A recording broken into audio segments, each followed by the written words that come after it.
Namaste and welcome to the Vedanta Society of Greater Houston and our not Bhagavad Gita class, our Gospel of Sri Ramakrishna class. Om Sarva Jiva Papanashakaranam Bhaveshwaram Swikritam cha garbhavasa deha pashamidrisham Yapitam swalilaya cha yena divya jivanam Yapitam swalilaya cha yena divya jivanam Tannamami Deva Deva Rama Krishna Ishwaram. Om Shri Vivekanandari Satchishya Supujitaya Shri Sharada Devya Virata Sevitaya Shri Ramakrishna Paramahamsaya Avatara Virishtaya Chate Namaha. Om Tava Katamritam Tapta Jivanam Kavibhiriditam Karma Shapaham Shravanamangalam Shrimadatatam Bhuvi Grinanti Ye Bhurida Janaha.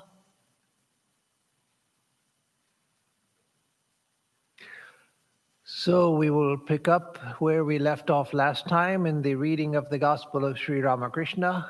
And so we were on June 15th, which was a Friday, in 1883. And in this book, we're near the bottom of page 246. So Sri Ramakrishna had just been talking about how everything happens according to God's will. That everything that happens here, we think that we are the free agents, that we have free will, that we can do whatever we want. We make our own decisions. Nobody tells us what to do. We do as we please. But Sri Ramakrishna said that the higher knowledge is that everything happens by the will of God. There's no such thing really as free will. So then a devotee asks, if God is responsible for everything, then why should people speak of good and evil, virtue and vice? One commits sin also by the will of God. Isn't that so? And so you see, it's a very reasonable question. It's not a silly question at all, not a stupid question. It's a very intelligent question, that if everything happens by the will of God, then I can't be held responsible for the things I do. So if I commit a crime, why should I be punished? God should be punished. God is the doer. I'm not the doer. So why should I suffer for that which God is making me to do, that I don't have a free will over? So it's a very sensible question. And it's because of this that in this problem, that in many traditions, like in much of Christianity, there's the belief that people do have free will. Because if you take free will away from people, if you believe that everything happens by God's will and that people are not responsible, then there's no sin. And if there's no sin, then there's no punishment for sin. And then there's no morality also. And so in Christianity, you find that among the Calvinists, they believe in predestination. The Calvinists being like Presbyterians and Dutch Reformed Christians, and a few other minor sects, but those are the two major sects that are followers of Calvin. They believe that everything happens by God's will and that there's nothing you can do to save yourself, because God has already decided from the beginning of creation who will be saved and who won't be. And the logic of it is quite tight if you accept their presuppositions about the nature of God. That is, if God knows everything, and that's a fundamental teaching of Christianity, as of most other religions, God is omniscient, knows everything, then from before creation, God already knows who is going to be saved and who is going to be damned. Because God is the creator and God knows who is going to do what already, which means in his mind, everything is already decided. And so nothing you can do can save yourself. Or if he's decided you're going to be saved, then that's going to happen. And so that is the doctrine of predestination. And of course, they had to come up with a reason why should people behave morally. I won't go into that because that'll take us a long way from the gospel. But again, the point is that this is a very sensible question, and it naturally comes up as soon as you say that everything happens by the will of God. So then the devotee asks that. One commits sin also by the will of God. Isn't that so? And then another devotee asks, how can we understand the will of God? So these are two different problems. One is that if everything happens by God's will, not by my will, the will of the individual, then I'm free from responsibility. I have no responsibility for everything. It's all God's fault, not my fault. And the other question is, how can we even understand God's will? If we are to surrender to God's will, if we want to follow God's will, how can I do that when I don't know God and I don't know what his will is? So how can I understand what God's will is? So Sri Ramakrishna says, mainly in answer to the first question, there is no doubt that virtue and vice exist in the world, but God himself is unattached to them. There may be good and bad smells in the air, but the air is not attached to them. The very nature of God's creation is that good and evil, righteousness and unrighteousness will always exist in the world. Among the trees in the garden, one finds mango and jackfruit and hog plum too. Haven't you noticed that even wicked men are needed? Suppose there are rough tenants on an estate. Then the landlord must send a ruffian to control them. So here, Sri Ramakrishna begins by saying that there's no doubt that there are virtue and vice in the world. So again, if everything is God's will, then God is responsible for the good and bad things that happen. But and so Sri Ramakrishna starts by saying that, yes, there's no doubt. Who can doubt that there are virtue and vice in the world? We see it. We can't deny what we actually experience. But then he says that God is unattached to them. So here, first of all, he's explaining God's relationship to good and evil. That God is unattached completely to the good and evil of the world. And that you find in various scriptures and statements by various saints, including Jesus in the Christian Bible, the New Testament, where Jesus said, God makes his sun to shine on the good and the evil, makes his rain to pour on the good and the evil. That is, God is unaffected by both. And so Sri Ramakrishna gives the example of there may be good and bad smells in the air, but the air is unaffected by either one. That is, the good and bad smells are not intrinsic to the air. They come and they go, but the air remains. So again, remember with examples like this, that this is not meant to be a scientific analysis of facts. It's a metaphor. And so you could say that, well, the air is made up of everything that's all of the gases that are in it, including the good and bad smells that may be there for some time, but they dissipate. And so it's not really a good analogy. Well, no, don't touch. Again, this is not a scientific analysis. He's not teaching science. It's a very good illustration, taken as a metaphor. That the air has good and bad smells in it, but they come and go, but the air is unaffected.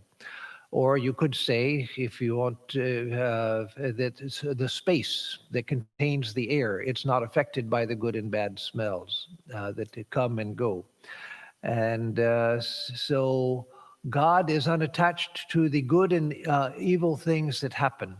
In fact, it's said that when one comes becomes very close to God. When one in one's spiritual life and spiritual experience comes very close to God, it's hard to even recognize that there is such a thing as evil. Even when you still see the world, you don't see evil. You see that the very concept of evil has disappeared in the glory of God.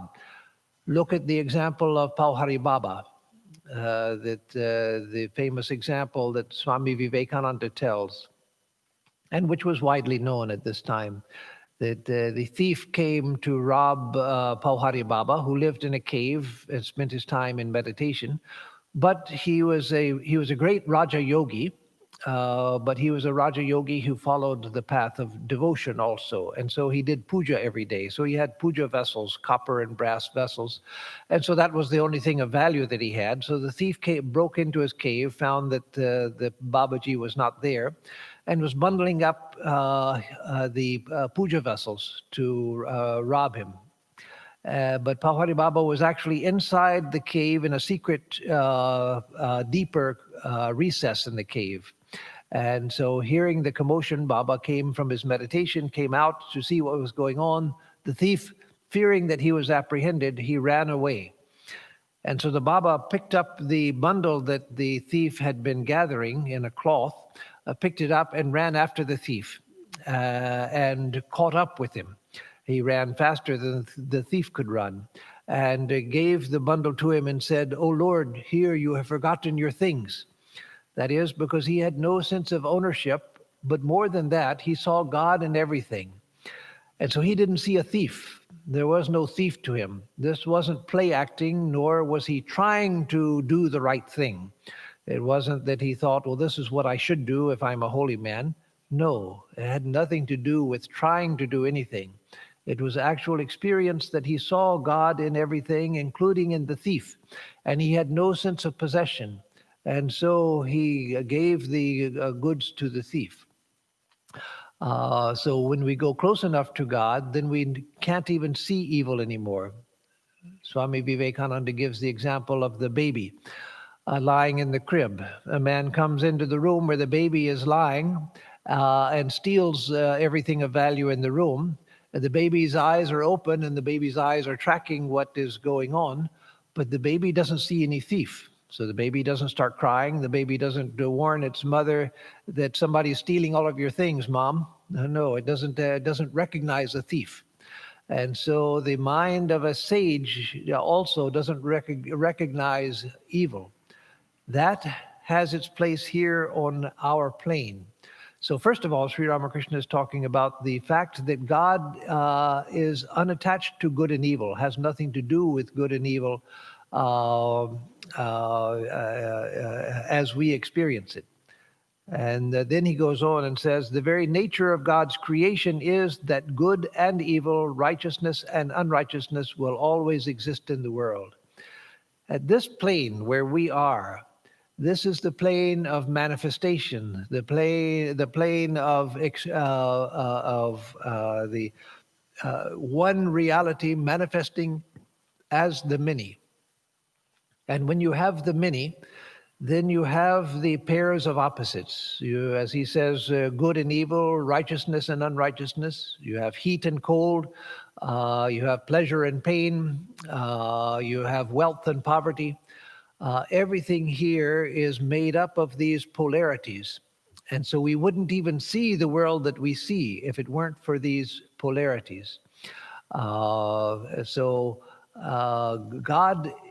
though everything comes out of the being of God and God is present within everything, God is unattached to everything, as Sri Krishna says over and over again in the Gita.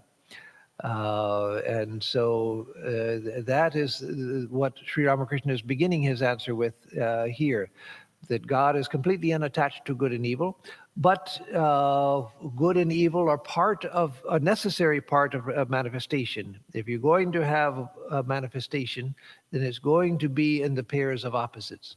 So then the question comes, well, what about Pauhari Baba? He didn't live in the same realm of the pairs of opposites. That's because he had gone so close to God that he was, as the Gita says in chapter 5, he was established in samye stitaha. That is, he was established in sameness. When you have manifestation, you have differentiation. But as the mind goes closer to God, one begins to see one reality pervading everything. He saw the reality, he saw God. And so he still saw forms and so forth, but he saw them as they really are, that is, manifestations of God. And it was God that he saw as the reality, and the manifestations as just the play of God. We see the manifestation and we don't see God at all, and we take this as real. And so then the pairs of opposites become fully manifested and become hardened and actualized in our experience.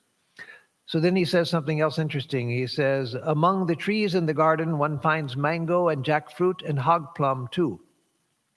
So in a garden, you have mango and jackfruit, two very delicious and very sweet fruits with lots of edible pulp, both of them. Jackfruit, of course, can be huge and weigh many, many pounds, heavier than a watermelon. Not all of them get that big, but they can be that big. So they're full of luscious pulp, and mangoes also full of delicious pulp. But then you have the hog plum, which, of course, we don't know here. But the hog plum is almost all pit, that is seed and skin, and nothing to eat. And so it's a worthless fruit. So in the garden, you have beautiful, luscious fruits, and then you have worthless fruits as well. So in life, you have good things and you have bad things. You have valuable things and you have worthless things as well, because, again, the pairs of opposites. And then he goes on to change the metaphor to make a point, but it's the same, it's going in the same direction, but he changes the metaphor. He says, haven't you noticed that even wicked men are needed? Suppose there are rough tenants on an estate, then the landlord must send a ruffian to control them. And so he says that even wicked people are necessary.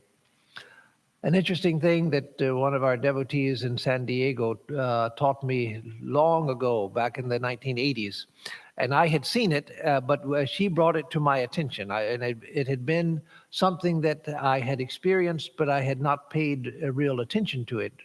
When she mentioned it, it became meaningful to me ever since.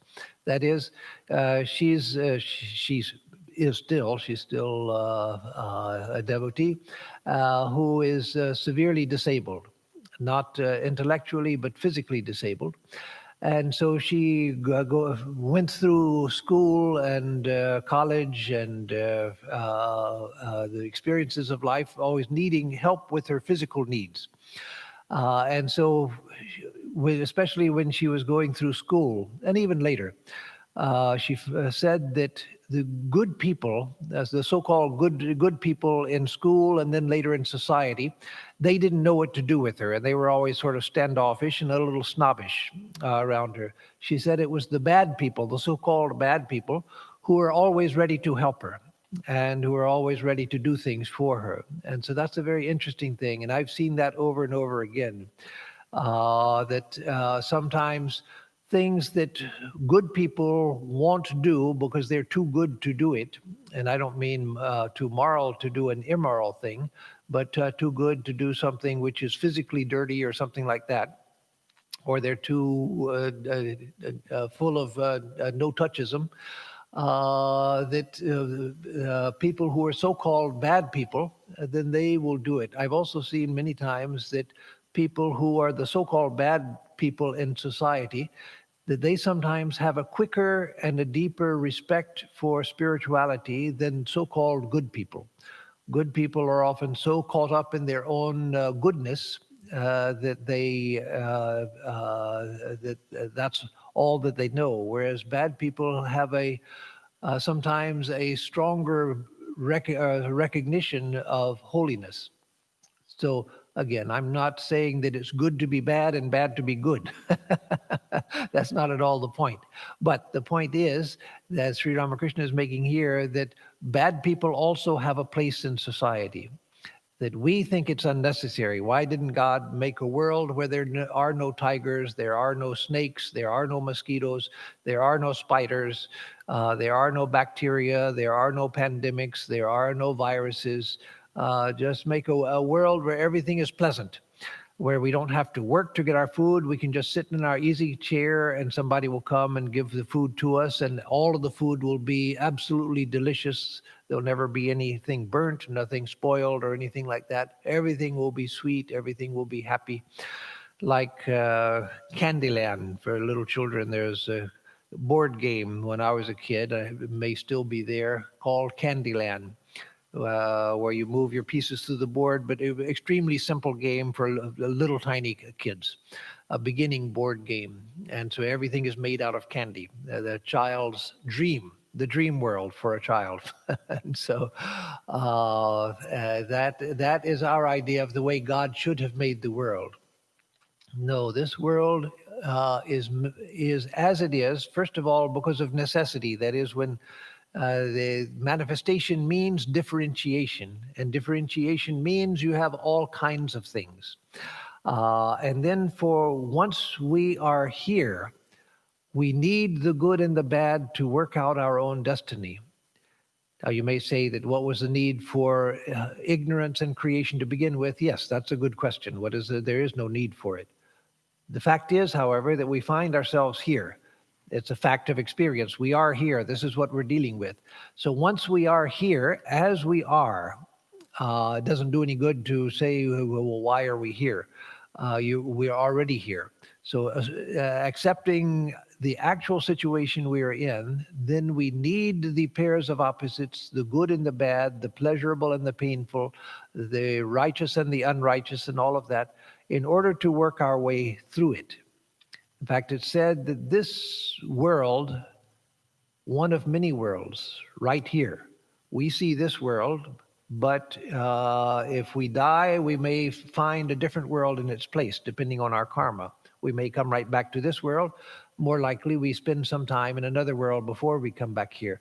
But we have to come back here because this is karma bhumi, the world where we work out our karma. And it's because in this world there is a balance between good and evil, pleasure and pain, etc. If you go to a heavenly realm where everything is pleasant, then you go to sleep. Swami Vivekananda said, and Shankara also, that the people dwelling in heavenly worlds, they're extremely selfish, because here we are suffering and they don't care because they're lost in their pleasures. Just as very rich people, they want to build gated communities and buy properties in the best locations in the world so that they can live through any coming disaster and be unaffected by it. So if they want to live in isolated splendor where nobody can touch them. Or if you're immersed in too much pain, where everything is miserable, then you're consumed with suffering and you can't think of anything else. It's because here there's a balance between pleasure and pain, suffering and happiness, that we can work our way through it and go back to reality. And that's therefore that we can work through karma here. Other worlds are either for enjoyment or for suffering, only for expending karma, not for working through karma. It's here that we work through karma. So again, he mentions the case of the landlord who's having trouble with tenants. And so he calls ruffians to go chase the people out or to scare them. Then the narrator, M. Mahendranath Gupta, says, the conversation again turned to the life of the householder. So that's all that he says in answer to the question about why should we speak of good and evil, virtue and vice. Let me add a little bit more to it, not adding wisdom to what Sri Ramakrishna said, but adding what Sri Ramakrishna said in other places, because Sri Ramakrishna has addressed to this same question, again, one of the most natural questions in religion. He's addressed this question in different places. So another aspect of this that he says elsewhere is that as long as we have a sense of doership, as long as I think that I can make a decision, then I'm going to have to suffer the results of that decision. If I do something good, I get back good karma. If I do something bad, I get back bad karma. So it does me no good to say conceptually, intellectually, having understood the idea that God does everything, to say that, well, God does everything and so I'm not responsible. You're going to be made responsible by the law of karma. The law of karma doesn't let you off.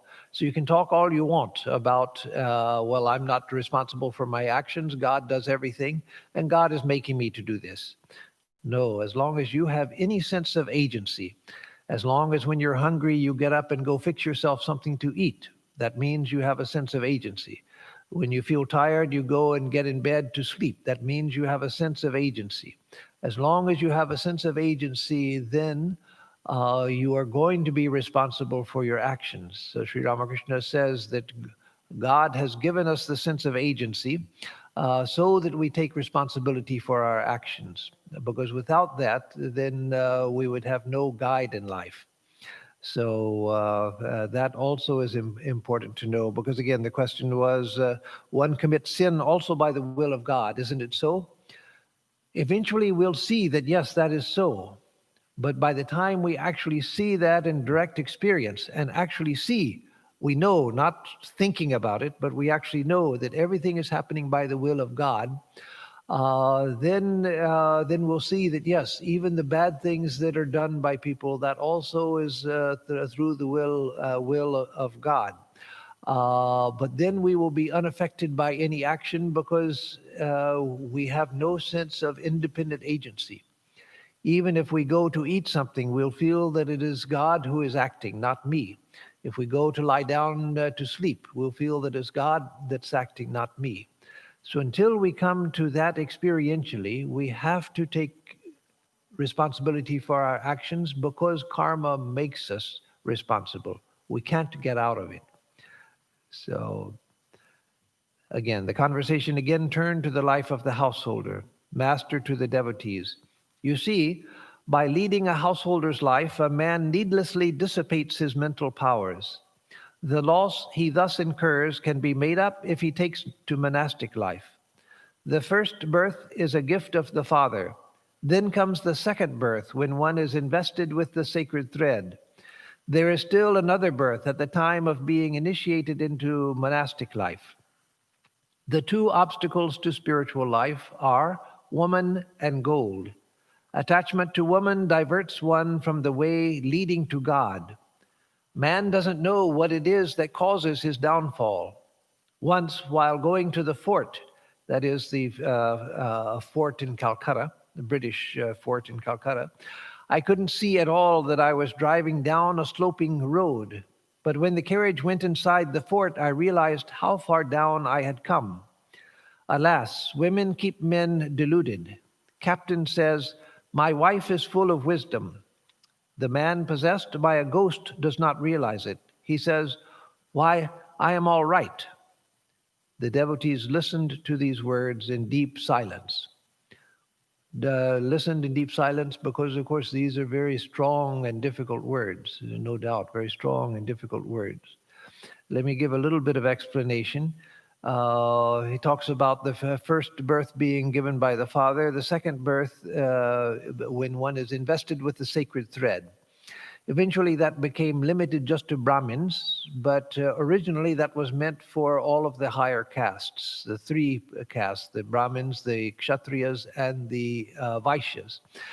And then Dayananda Saraswati, founder of the Arya Samaj, he extended it to all. So I was delighted to see when I was in the Himalayas, where the Arya Samaj had a lot of reach, a lot of influence, that even the Rams and the Lals, that is, people who were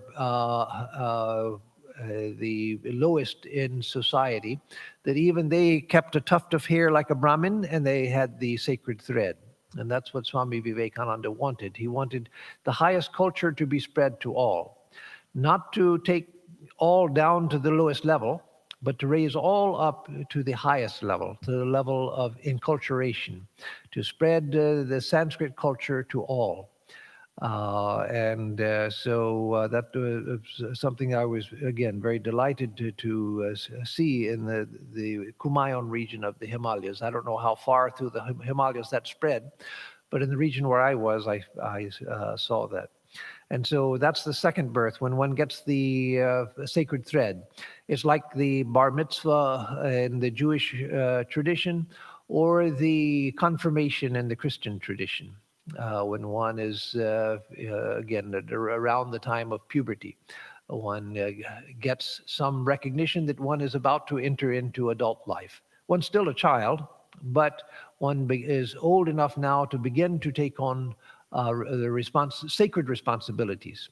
And so once one is invested with the sacred thread, then traditionally one could begin to study the Vedas, and one also would begin to recite the Gayatri Mantra, the most sacred prayer in all of Hinduism, and one could begin worship and other things like that. So that was the second. And then he says that there's still another birth at the time of being initiated into monastic life. So I have a very interesting story about that. The third birth, when one enters into monastic life. There was a disciple of Holy Mother, Kishori Maharaj, who later became Swami Parameshwaranandaji, whom I met when he was in his 90s, when he was still living in Jairambati. He was very close to Holy Mother. And so this story I heard from Rammoy Maharaj, Swami Gaurishwarananda, who was the head of the Jairambati ashram. Well, actually, Parameshwaranji, when I met him, he was living in Kamarpukur. But he had been very close to Holy Mother as a brahmachari and then as a Swami. So he was a relatively new brahmachari living in Holy Mother, with the Holy Mother in Jairambati. And one day an astrologer came to Jairambati and met with the people living around Holy Mother. And in India, there are some astrologers, even now, some of them just learn from the books and just do mechanical calculations and things, and they get some things right, some things wrong, and so you don't know if you're much better off just by guessing or not, because again, it seems to be 50-50. But there's some who have extraordinary insight, and so this was one of those astrologers. So he was asking the different monks there about their birth dates, and then doing some calculation, and then telling them things about themselves. And so Kishori, who was not yet a Swami, he was just a new brahmachari, he asked him for his birth date. So he told him, and the astrologer did some calculations and said, no, there's a mistake. Think about it. When was your actual birth date? And he said, no, that I told you my birth date, I'm sure. I should say here that many people in India, now it's less common, but when I was there in the 70s, many people didn't know their birth date. Even people from good families and things. It wasn't a question of the poverty or the low sections of society. I knew many swamis who had no idea when they were born, not even what year they were born in, what to speak of what month and what day. So that was common. So the astrologer said, there's some mistake. When is your actual birthday? And he said, no, I'm sure. He said, no, there has to be a mistake. You think about it. He said, I don't need to think about it. I know that this is the date of my birth and the general time of day when I was born. And so the astrologer said, but that's impossible. Because my calculation shows that you should be dead. Oh, I forgot the first part of the story. That's like telling starting a joke by telling the punchline first and then ruining the whole joke. So this isn't a joke, it's actually a good story. But let me start over and tell it and forget everything I just said. So during Holy Mother's lifetime, when Holy Mother was alive in Jairambati, Kishori Maharaj was a brahmachari and not anywhere close to being due for going for sannyasa. So one day, Holy Mother called him to herself and said, Kishori, you go immediately to Belur Mutt, and I will give you a letter. You give it to Swami Brahmananda. And Kishori Maharaj was a little hesitant, said, well, when should I go, Mother? I've got these other things to do and so forth. Mother said, you have to leave immediately, now, today. You have to get a little bundle of a change of cloth, and you have to leave now, and I'm giving you a letter. So he bundled his a change of clothing and came to Mother, and she gave him a letter that someone had written for her. She dictated, sealed in an envelope addressed to Swami Brahmananda, the president of the order, the great disciple of Sri Ramakrishna. So it was all a mystery. He had no idea why he had to go, and it happened just like that. And so he went to Belur Mutt and gave the letter to Swami Brahmananda, who opened it and read it without showing him what was in it. And he became very grave and said, you come to me tonight after midnight. Take a bath, don't eat anything from now. Take a bath and come to me after midnight. And so Kishori Maharaj went to him after midnight, and Swami Brahmananda gave him sannyasa. And this was all completely unexpected. It wasn't the day when sannyasa is given. Everything was completely out of the usual order. And so after that, Swami Brahmananda didn't say anything. And when he returned to Jairambati, Holy Mother gave no explanation. It was what happened, and he was mystified by it. So it was decades later, long after Holy Mother and Swami Brahmananda both had passed away. And decades later, that this astrologer came to the ashram and was talking to the monks in the Jairambati ashram and asking them for their birth dates and so forth. And when he came to Kishori Maharaj, who was already a Swami by this time, that's when this happened. He said, well, no, there's a mistake. You couldn't have been born on that date at that time. And he said, no, I'm sure. I'm absolutely sure. Why? What is wrong with the date? He said, no, according to my calculation, you should be dead. And he said, what do you mean I should be dead? When should I have died? And so the man looked at his calculation and said, you should have died on this day in such and such a year many decades before. That was the day after he received sannyasa. And so that's what Holy Mother had seen and what she forestalled. So as it was, I saw Kishori Maharaj when he was maybe 95 or 96, in his 90s anyway. But he was destined to die, but Holy Mother foresaw that and sent him to get his sannyasa so that he would have a new birth. And once one has sannyasa, it's considered that one's old life is dead. We actually perform our own shraddha. We perform our own funeral ceremony before we take our final vows, in recognition that we have died. And so for many, the ordinary people, of course, it's a ritual. It has its power, but it's a ritual and something that you go through as a matter of course. That has some power, but it's something that's a matter of aspiration rather than realization. But for Kishori Maharaj, because he was given by a great soul like Swami Brahmananda at the request of a great soul like Holy Mother, it had the actual effect of giving him a new life. He had a new birth. The person that was to die died that night just before the time that he was supposed to die according to his karma. So here the master mentions these three births: the gift of the father, then the investiture with the sacred thread, and then the monastic life. And then he talks about the obstacles to spiritual life, and that I've talked about many times. And of course, it comes again and again, so I won't belabor the point. But let me explain something I have explained on occasion, but I want to bring it up here again. From time to time, I'll mention it.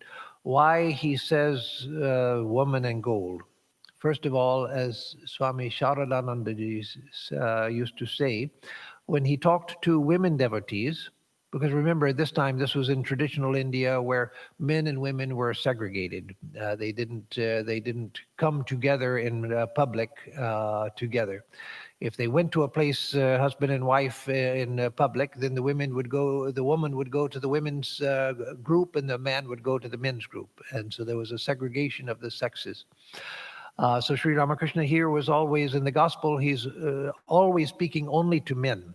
Sometimes, if he's at someone's house, there are women behind the curtain. So again, I'm not excusing that practice or saying that was a good practice and we should practice that. No, but it was the practice of the time.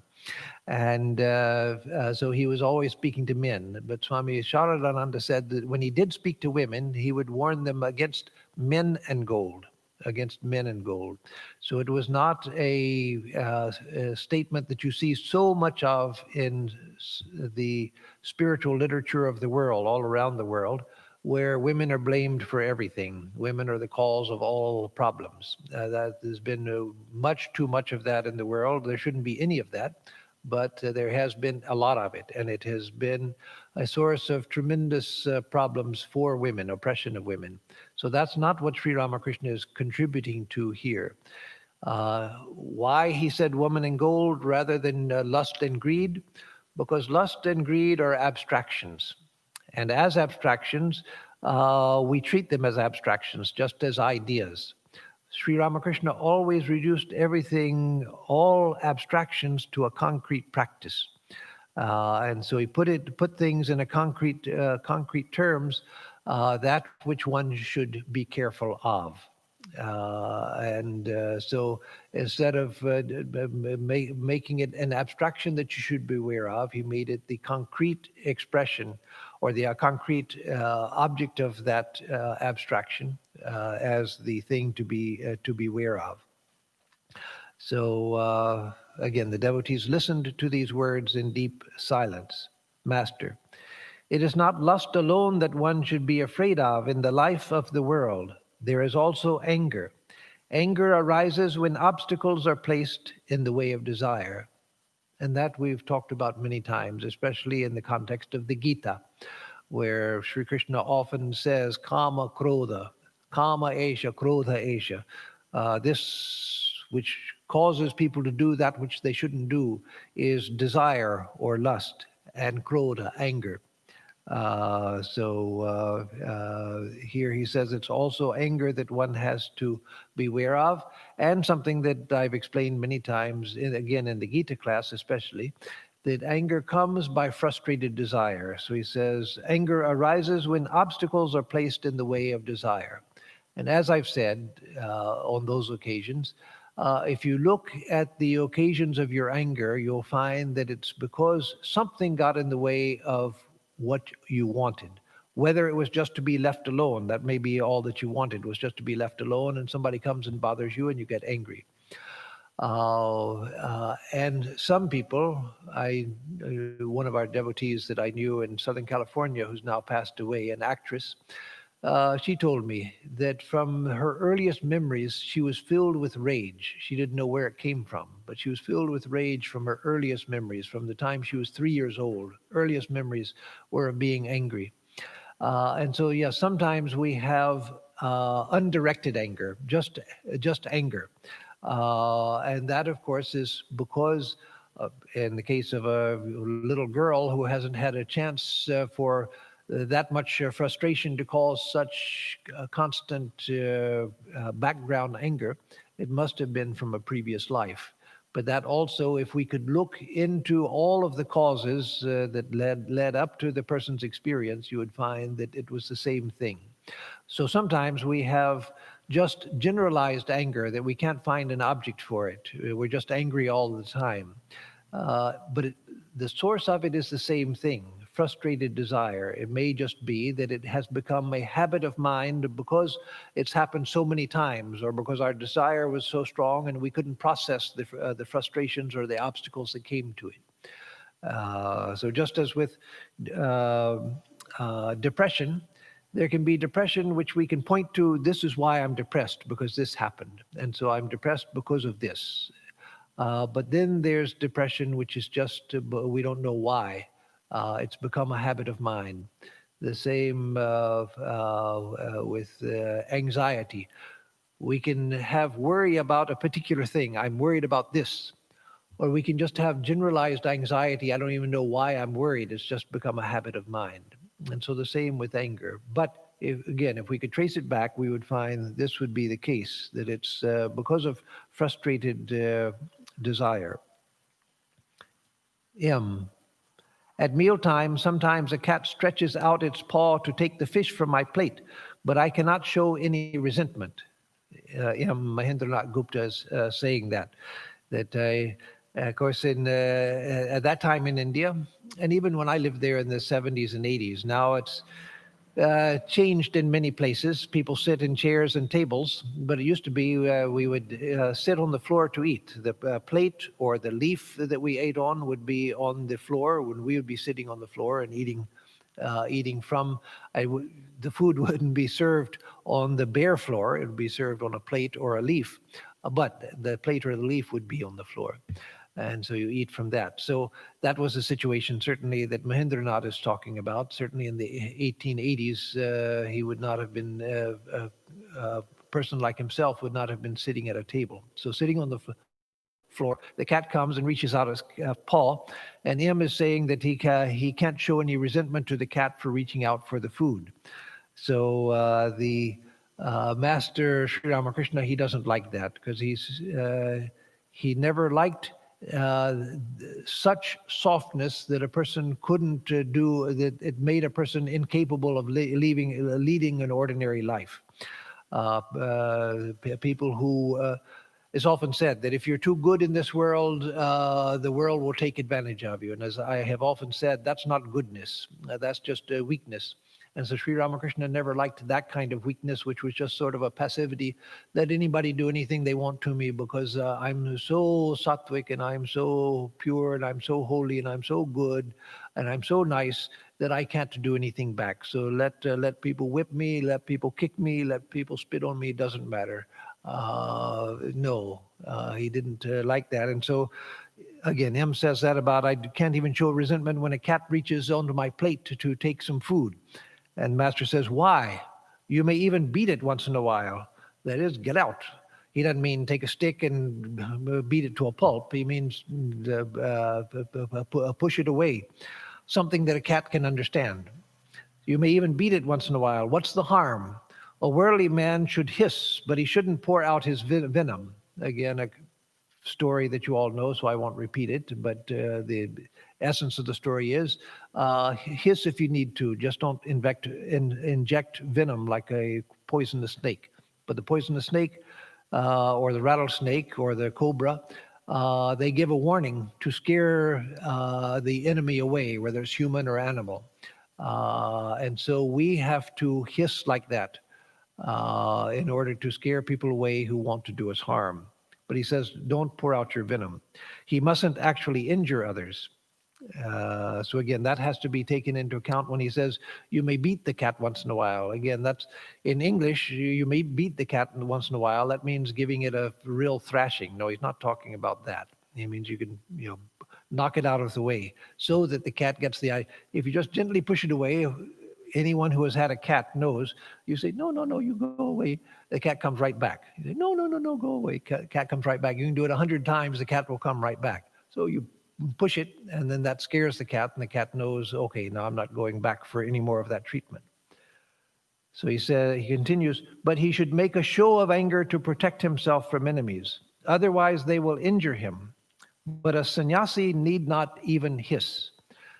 That was something Swami Vivekananda said also, that for the sannyasi, the standard is higher. And I have to say, it's a very, very difficult standard. The sannyasi is not even to justify himself, herself, or to protect themselves. So that's a very high standard, something that we have to strive for as an ideal. That the householder has to hiss. That's the duty of the householder. because other people are dependent on the householder, and society is dependent on the householder for the establishment of dharma, for the protection of dharma. That's why Arjuna had to fight. Sri Krishna didn't go and collect a bunch of sannyasis and tell them, you come join the fight too. We'll give you some bows and arrows and axes and other things. You can get in there and kill some people too and help us out. No, because their duty is different. But Arjuna had to fight as part of his religious duty. And so that we have to remember. There's a beautiful story, a horrible story in some ways, but beautiful in spite of its horror, of the great Russian Orthodox saint, Saint Seraphim of Sarov. He was a saint long before the Russian Revolution. He lived in the late 1700s and the early 1800s. I think he passed away something like in the 1830s or something like that. So he crossed those two centuries. But a very great saint, a real saint, a man of high spiritual experience. So he used to live in a hermitage deep in the forest in Russia. And of course, even now, Russia is known for its dense, lonely forests where there are no human habitations and no sign of humanity anywhere. Just dense virgin forests. And so this was, again, back in the 17 and 1800s. When that was even more true. So he belonged to a monastery, but he left the monastery with permission as still being a monk and went deep into the forest and lived in a hermitage. And there were some robbers who had the folk belief that hermits collected gold, that hermits were actually misers who collected pots of gold. And so they came to Saint Seraphim, and when he was out chopping wood, and they demanded that he give them their gold. And Saint Seraphim said, I have nothing. And so then they went to beat him with an iron bar. And he had his axe in hand, so he raised the axe up to strike them to protect himself. And then suddenly he thought of the Virgin Mary, and he dropped the axe and said, "Oh Mary, oh Mother Mary." And so they beat him, broke his spine. So for the rest of his life, he was bent over because they knocked him unconscious. They beat him severely, ransacked his hermitage, and of course found nothing there. And later he was found half dead by some of the other monks who came to give him supplies. They took him to the monastery, and it took a year or so for him to revive. But the idea was that he realized that, no, for me, it's non-resistance of evil. And so that is the perfection of the ideal for the sannyasi. The amazing thing about Saint Seraphim is that even after that, for years after that, he used to carry heavy chains around his neck. Again, his back is broken. He has to wear a brace just to hold himself together. But he carried heavy chains around his neck, and he was asked why. And he said, because I'm doing penance for the welfare of those two who broke my spine. So he did that for years, doing tapasya, penance, prayaschitta, as it's called in Sanskrit, for the welfare of those who had caused him so much damage for no good reason. So again, that's a very, very high and difficult ideal. So as householders find that Sri Ramakrishna set a high and difficult ideal to live up to, one that we aspire to live up to. So for sannyasis, he set a very difficult ideal also. So don't feel left out. So, yes, so we'll stop here. So let me give announcements, and then if there are any questions, I will entertain them. On Sunday, we'll have our lecture, and once again, I forgot to look to see what the title is for this Sunday. I forget what title I gave for Sunday, so there will be a lecture, and if you want to know what it is, look on our website where it is clearly spelled out. But there will be a lecture on Sunday at 11 o'clock, and next week we will have the classes as usual.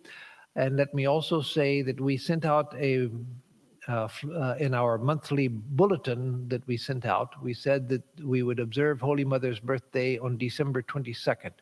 But we have changed that recognizing that December 22nd is a Tuesday, a weekday, when people wouldn't be able to come in the morning when the puja would happen.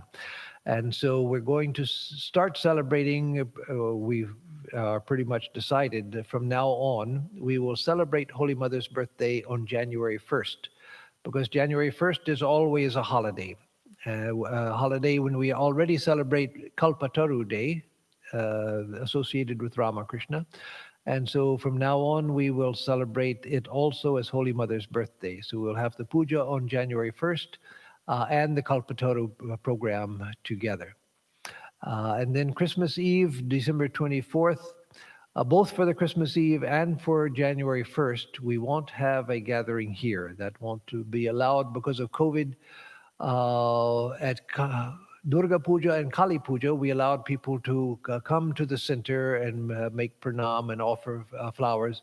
We're not going to do that now because the pandemic has become severe. And all across the country, the authorities are asking people, not all of the political authorities around the country, but those who know medical science are asking us to avoid human contact as much as possible. And so there will be no gathering here for Christmas Eve, nor for Holy Mother's birthday and Kalpataru Day. But we will have them live streamed. There, I should add, there is the possible exception that on January 1st, after the celebration, we will allow people to come here one at a time because January 1st, many people like to come to the temple. And so we'll try to arrange that for January 1st, but not as part of the puja, and certainly not in a group. So we'll figure out what we can do so that on January 1st, those who want to, can fulfill their desire to come here safely, not interact with others, and make pranam. So that we will work on. So now let's see. Subhash, how does one control anger? Yes, that's a good question. How to control anger? First, we have to see the harm that comes from anger. So when we get angry, once we cool off, look at what happened. Be self-reflective and see, what did I accomplish by getting angry? And we'll see that we never really accomplish anything. We only hurt ourselves and we hurt others, but we hurt ourselves even more than we hurt others. A rash word uttered in anger can destroy a family relationship. It can destroy working relationships. It can destroy friendly relationships. And so we should be very careful about anger. But just suppressing anger, that's not what we want. Just being angry but not expressing it, no, that's not enough. What we want to do is to control it at the arising of anger itself. And so by reflecting on anger and how it does no good, then I have to tell myself, next time I begin to feel that first coming on of anger, because there's a moment where we feel ourselves getting angry. Let me try again and again. It won't happen right away. It may take many failures, but let me keep reminding myself, let me catch myself at that first moment when I'm getting angry, and remember that this is not going to do me any good. And so calm down. There's the Western practice that's often done. It's a count to 10 before you say something that you're going to say in anger. First count to 10 to give yourself time to recognize what you're doing so that you respond in a more appropriate way. Don't allow your immediate response to be to lash out in anger. So to try to catch yourself at the beginning of that. So again, the solution is not to get angry but don't express it because that does no good. Don't focus on that. Focus on catching yourself as you're beginning to feel anger, and remember, this has never done me any good. Let me let go of it. And so then the subsequent question is sattvic anger good? Sattvic anger is not anger. If it's sattvic, it's not anger. So there's no such thing really as sattvic anger, but there is a sattvic response which is good, and that is hissing. So hissing, that is good, as Sri Ramakrishna says, like the serpent, hissing to scare away enemies, standing up for yourself, not allowing people to take advantage of you. Yes, that is good. And so that is sattvic. It's not really anger because it doesn't come from the same place. It comes because you are consciously not allowing yourself to get angry, but you are letting people know that they're not to take advantage, they can't take advantage of you. And so, yes, hiss, and that is sattvic. Then, how to see God in people whom we don't like? Yes, that's a very good question and a real problem. A real problem. How to see God in people we don't like? First, by understanding that God has become everything, that everything is a manifestation of God, the good, the bad, and the ugly. All is God. And so, once we do that, then we can learn to see God even in the people that we don't like because we have convinced ourselves that it's true. But the bigger question then is how to respond to such people. So seeing God in everyone doesn't mean that you go out and want to have dinner with everybody and you want to go to parties with everybody and let's all go to the movies and have a good time and why don't you come over to my house and sit and we'll talk and have a good time. No. There are going to be people that you like, people that you don't like. That's a question of personal chemistry and so forth. So seeing God in everyone doesn't mean, as Sri Ramakrishna has said, it doesn't mean hugging the tiger. No, you see God in the tiger, but you recognize that the tiger can do harm. So you salute God in the tiger from a distance, and you don't mess with it. And so Sri Ramakrishna said that there's some people that can do you harm. And so when you see them, you say, oh, hello, uncle, and you get out of the way as quickly as you can. So yes, learn to see God in everyone, but that doesn't mean that you have to subject yourself to punishing, socializing with everyone. No, you don't have to do that. But convince yourself that God is in everyone, and then you can begin to practice seeing it without torturing yourself. So that's the end of the question. So I'll give a closing chant. Om Niranjanam Nityam Anantarupam Bhaktanukampa Vigraham Vai Ishavataram Parameshamidyam Tam Ramakrishnam Shirasa Namamaha.